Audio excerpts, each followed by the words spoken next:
Hello दोस्तों, Hindi mirror पर फिर से आपका स्वागत है। दोस्तों, आज के वीडियो में जो हम लेकर आए हैं इको का सेकंड पेपर जो स्टूडेंट का होने वाला है 13 तारीख को।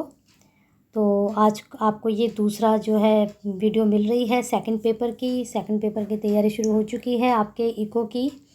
तो बने रहिए हिंदी मिरर के साथ। और जो आपका 13 में पेपर है इको का, उसकी तैयारी करते रहिए हिंदी मिरर के साथ मिलकर। और आपको जो फर्स्ट पेपर के 30 क्वेश्चंस की आंसर की मिली है, 20 क्वेश्चंस थोड़ा वेट कीजिए, वो भी आपको मिलेंगे, क्योंकि इस बार आंसर की आपको ऑथेंटिक मिल रही है। हर बार आपको रहता है कि मैडम ये सही नहीं है, तो इस बार ऑथेंटिक आपको प्रश्नों के आंसर दिए जा रहे हैं। थोड़ा इसमें टाइम लगेगा। तो चलिए 30 क्वेश्चंस में देख लीजिए आपके कितने नंबर बन रहे हैं। 20 का वेट कर लीजिए, वो भी आपको जल्दी ही चैनल पर मिल जाएगी। चलिए शुरू करते हैं आज के क्वेश्चंस। जो दो स्टूडेंट आज ही चैनल से जुड़े हैं, तो हिंदी मिरर के साथ तैयारी करने के लिए अपने मोस्टली सब्जेक्ट की जो आपके ह्यूमैनिटीज़ के सब्जेक्ट होते हैं, तो सब्सक्राइब कर लीजिए, बेल आइकन को हिट कर लीजिए, जिससे नई वीडियो के नोटिफिकेशन आपको टाइम से मिलते रहें। और लाइक प्लस एस तो हमेशा करते रहिए। चलिए देखते हैं।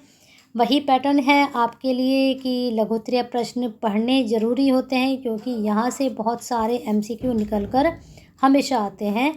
भारतीय अर्थव्यवस्था में कृषि का महत्व बताना है। और एक चीज़ और, मैं सभी सब्जेक्ट के उसमें बोल रही हूँ कि लास्ट ईयर का पेपर ज़रूर देखें। भले ही मैंने आपका इको का पेपर सॉल्व नहीं करवाया, मैंने हिस्ट्री का तो कराया था, हिंदी का भी, पॉलिटिकल का भी, लेकिन इको का नहीं करा पाई हूँ, उसके लिए सॉरी।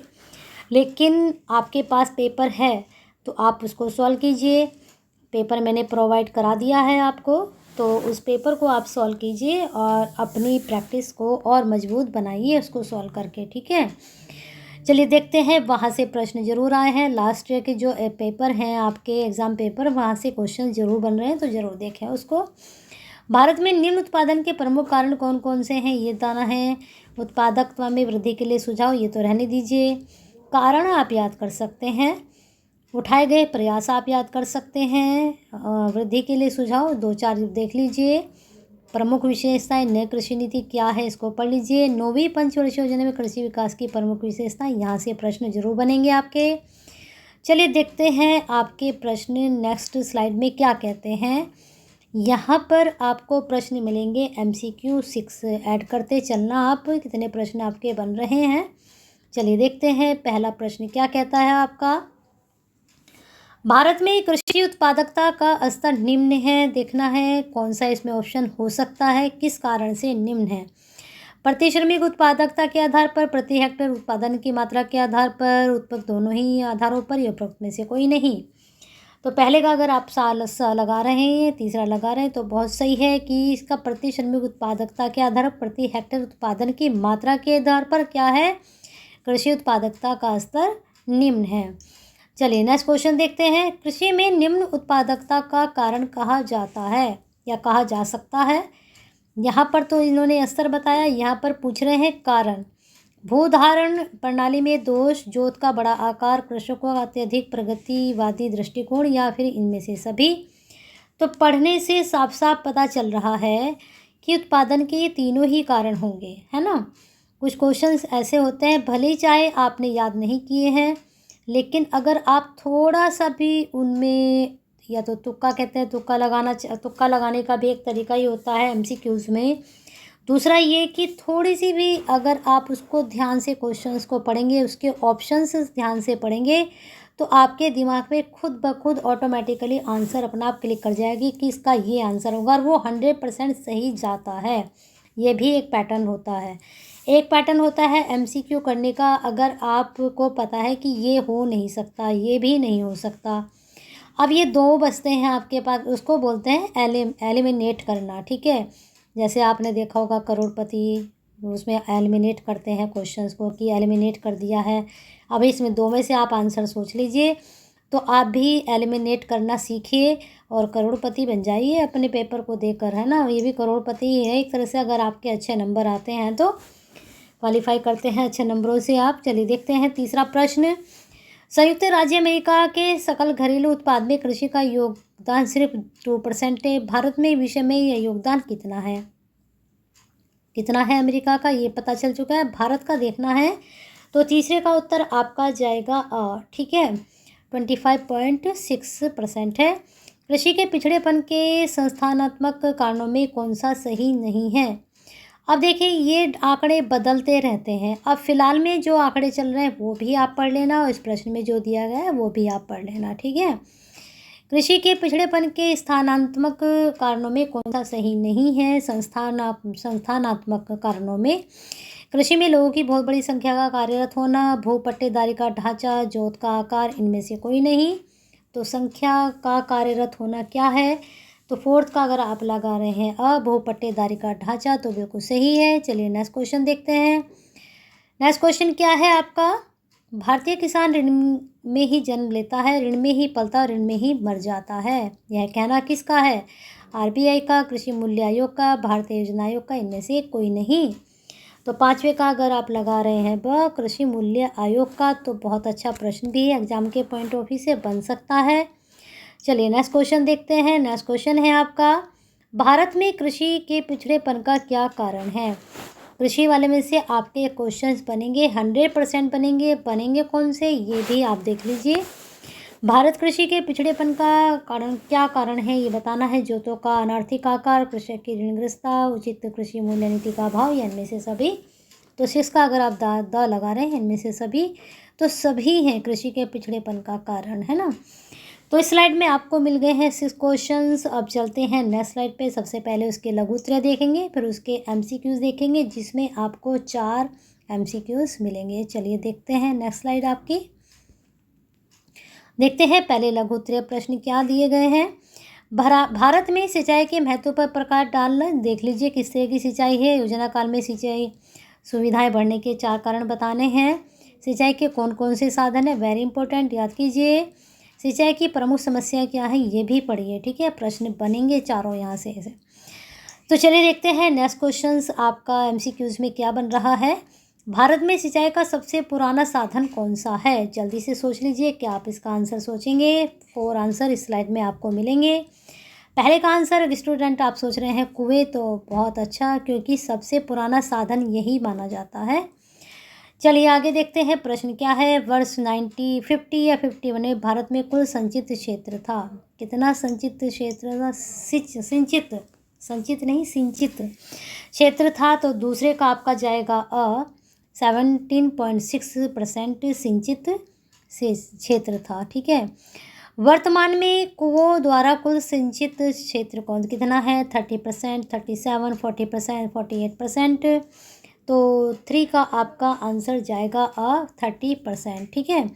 लघु सिंचाई योजनाओं में कितने हज़ार हेक्टेयर तक की भूमि आती है। बहुत अच्छा प्रश्न है, आ सकता है एग्जाम में। फोर्थ का आएगा 2000 हेक्टेयर की भूमि आती है। चलिए नेक्स्ट स्लाइड पर चलते हैं आपकी। अब हम क्या है, पहले इसके लघु उत्तरीय प्रश्न देखते हैं। क्या है, भूमि सुधार का आशय स्पष्ट करना है।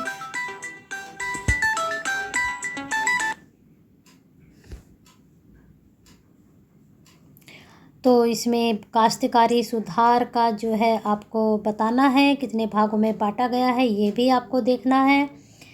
और आपको जो है सीमा निर्धारण के अभिप्राय उद्देश्य स्पष्ट करने हैं। भूमि सुधार नीति का कमियां लिखनी है ये भी देखना है। जोतों का एकीकरण कैसे हो सकता है इसको भी पढ़िए, क्योंकि यहाँ से प्रश्न आपके ज़रूर बन सकते हैं। अब आते हैं आपके बहुविकल्प प्रश्नों पर। बहुविकल्प इस वाली श्रेणी में या इस वाली स्लाइड में कितने आपके बनेंगे, तो इस वाली स्लाइड में आपके बनेंगे 8 क्वेश्चंस। चलिए देखते हैं कौन कौन से हैं। देखते हैं पहला प्रश्न क्या है। पहला प्रश्न है, निम्नलिखित में से किस तथ्य का परिवर्तन भूमि सुधार से संबंधित नहीं है। तो पहले का आपका जाएगा इनमें से कोई नहीं, ठीक है। भूमि सुधार का उद्देश्य निम्नलिखित में कौन सा नहीं है, ठीक है। नहीं है, नहीं और है में ज़रूर ध्यान रखिएगा। यहाँ पर बच्चे जो हैं खुश हो जाते हैं कि अरे ये तो हमारा पढ़ा हुआ है, और नहीं ऊपर देखते नहीं हैं, तो उससे गलत हो जाता है। दूसरे का क्या जाएगा, द अंतर्राष्ट्रीय शांति स्थापना। नेक्स्ट क्वेश्चन है, भूमि सुधार कानूनों को संविधान की 9वीं सूची में शामिल कर लिया गया था। कब कर लिया गया था, बहुत अच्छा प्रश्न है एग्जाम के पॉइंट ऑफ व्यू से आपका। तो तीसरे का आपका आंसर जाएगा 29 अप्रैल 19 1990 में, ठीक है। भूमि सुधार कानून की संविधान की 9वीं सूची में शामिल कर लिया गया था, तो इस वाली तारीख को इस वाले साल में कर लिया गया था। तीनों ही प्रश्न बहुत अच्छे हैं, ज़रूर याद कीजिए इनके। चलिए अगली स्लाइड पर देखते हैं आपके प्रश्न। 4 प्रश्न पर हम आ चुके हैं, देखते हैं। कृषि सुधार समिति का गठन किया गया, वेरी इंपॉर्टेंट, नोट करिए। 1950, 1951, 1948, 1947। तो 4 का अगर लगाए 1948 तो बिल्कुल सही। खेतों का ऐसा पुनर्संगठन जिसमें भूमि के बहुत छोटे छोटे अथवा बिखरे हुए टुकड़ों को एक ही स्थान पर किया जा सके, तो उसको क्या कहते हैं? तो बहुत अच्छा प्रश्न है ये आपके एग्जाम के पॉइंट ऑफ व्यू से। तो इसमें चकबंदी उसको कहा जाता है, और आपने देखा भी होगा चकबंदी होते हुए, देखा है, हमने देखी है। चलिए देखते हैं नेक्स्ट क्वेश्चन पे। ऐसी कृषि व्यवस्था को जिसमें प्रत्येक व्यक्ति का अपनी भूमि पर व्यक्तिगत स्वामित्व बना रहता है किंतु कृषि संयुक्त रूप से की जाती है को कहा जाता है? क्या कहा जाता है? संयुक्त रूप से खेती की जाती है लेकिन व्यक्तिगत स्वामित्व बना दिया जाता है, तो सरकारी कृषि होती है, सहकारी, व्यक्तिगत कृषि, या फिर इनमें से सभी। तो 6 का आंसर बन जाएगा ब, सहकारी कृषि होती है। भूमि सुधार से आशय क्या है? बहुत अच्छा प्रश्न। कार्यशाल जोत होते हैं के पुनर्गठन से है, संस्थागत परिवर्तनों से है, उपरोक्त दोनों में से है, तो 7 का आंसर जाएगा स, उपरोक्त दोनों में से है। भूदान आंदोलन के जन्मदाता, बहुत अच्छा प्रश्न है ये आपका, वैसे भी सब्जेक्ट के पॉइंट ऑफ व्यू से तो है ही, लेकिन नॉलेज के पॉइंट ऑफ व्यू से भी काफ़ी अच्छा प्रश्न है भूदान आंदोलन का ये। तो 8 का आपका आंसर जाएगा द, आचार्य विनोबा भावे। चलिए नेक्स्ट स्लाइड पर देखते हैं। लघु प्रश्न कितने हैं आपके? अर्थव्यवस्था में हरित क्रांति के प्रभाव को स्पष्ट पढ़ लीजिए, हरित क्रांति से प्रश्न बनेंगे जरूर। मुख्य तत्व पढ़िए इसका क्या तात्पर्य पढ़िए, तत्व कौन कौन से पढ़िए, आर्थिक प्रभाव क्या हो सकते हैं, और टिप्पणी तो खैर पढ़ लीजिए, एक आधा देख लीजिए इसका भी पॉइंट। चलिए आगे चलते हैं। प्रश्न देखिए, प्रश्न बन रहे हैं यहाँ पर। हरित क्रांति से अभिप्राय है। अब इस वाली स्लाइड में हमारे कितने प्रश्न बन सकते हैं, यहाँ पर प्रश्न हमने देखने हैं, तो प्रश्न यहाँ पर बन रहे हैं आपके 7, नोट डाउन कर सकते हैं कितने प्रश्न आपके हो चुके हैं। तो यहाँ पर आपके पास 4 ऑप्शन हैं। चावल की खेती के अंतर्गत क्षेत्रफल, या फिर सभी फसलों के अंतर्गत क्षेत्रफल में वृद्धि, या सभी खाद्यान्नों की फसलों के अंतर्गत क्षेत्र में वृद्धि, या अल्पकाल में खाद्यान्न के उत्पादन में वृद्धि। तो अगर आपने अच्छे से पढ़ा है हरित क्रांति तो आपका आंसर सही जाना चाहिए, अल्पकाल में खाद्यान्न के उत्पादन में वृद्धि, ये इसका ऑप्शन आंसर सही होगा। चलिए देखते हैं आगे के क्वेश्चन, यहाँ पर दोबारा आ गया है। चलिए दूसरा देखते हैं। निम्नलिखित में से एक तत्व हरित क्रांति का कारण नहीं है? उन्नत बीज, कृषि का नई तकनीक, खाद्य, जनसंख्या में वृद्धि। अब मैंने आपको थोड़ी देर पहले कुछ समझाया था कि इसका तो कुछ रिलेशन है ही नहीं ना, एक दूसरे से रिलेटेड करके पढ़िए ऑप्शन को, क्वेश्चंस को, यहाँ पर जितने ऑप्शन है इनको। अब देखिए यहाँ पर कुछ अलग ही नज़र आ रहा है, ये यहाँ पे कृषि से संबंधित बीज भी, खाद भी, तो ये तीनों सेम लग रहे हैं, तो नहीं, जनसंख्या नहीं जा सकती इसमें। तो इस तरह से थोड़ा सा बस दिमाग लगाना है। आप क्या करते हैं, आप एग्ज़ाम हॉल में जाकर क्या देखते हैं कि अरे प्रश्न बहुत हार्ड आए, मैंने तो पढ़ा ही नहीं है, आप ये सोचने लगते हो कि पढ़ा हुआ तो कुछ आया ही नहीं। तो आपको एक बात बताओ, पढ़ा हुआ कभी आता भी नहीं है, हैं? लेकिन हाँ, हमेशा आपकी जो सेंस होती है, जो एक सिक्स सेंस का आप यूज़ करते हैं, वो ज़रूर काम करती है, और आपका पेपर वो ही अच्छा करती है। समझ में आई बात मेरी?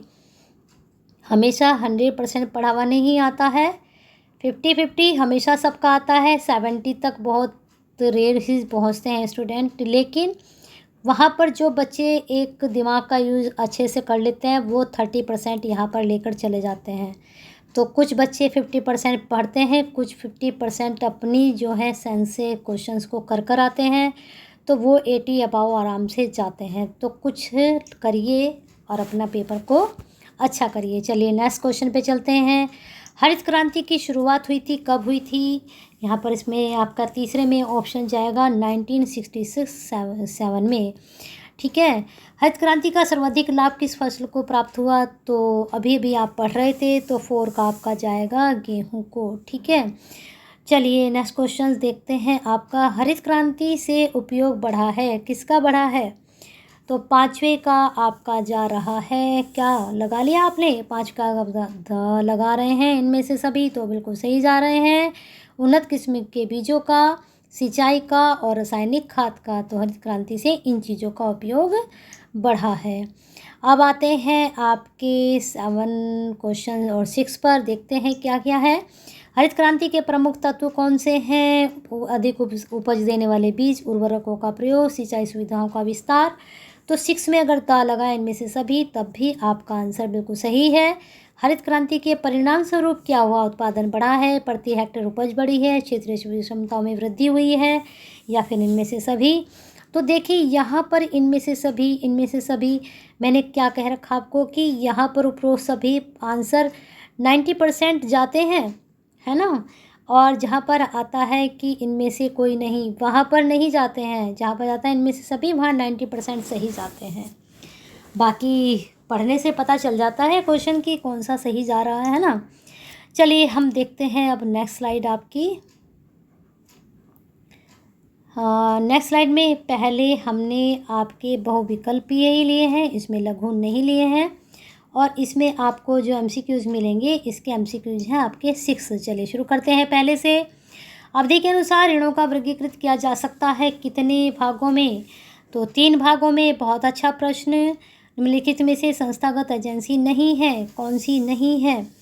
तो दूसरे का सहकारी समिति है, व्यापार क्षेत्रीय ग्रामीण बैंक है, नाबार्ड है, देशी बैंकर नहीं है। ठीक है। भारत में प्राथमिक कृषि साख समितियों की स्थापना किस सन के पश्चात हुई? वेरी इंपॉर्टेंट प्रश्न, जरूर नोट डाउन करें। कब है इसमें देख लीजिए, ये है आपका तीसरे का आंसर जाएगा 1904 में। जिला सहकारी बैंकों की स्थापना हुई। बहुत अच्छे प्रश्न हैं इस वाली स्लाइड के, जरूर नोट डाउन करें इनको। तो 4th का आंसर अगर आप सोच रहे हैं स्टूडेंट 1912, तो बिल्कुल सही सोच रहे हैं। नेक्स्ट क्वेश्चन देखते हैं। राष्ट्रीय कृषि व ग्रामीण विकास बैंक का स्थापना वर्ष है, कब है? राष्ट्रीय कृषि एवं ग्रामीण विकास बैंक की स्थापना का वर्ष।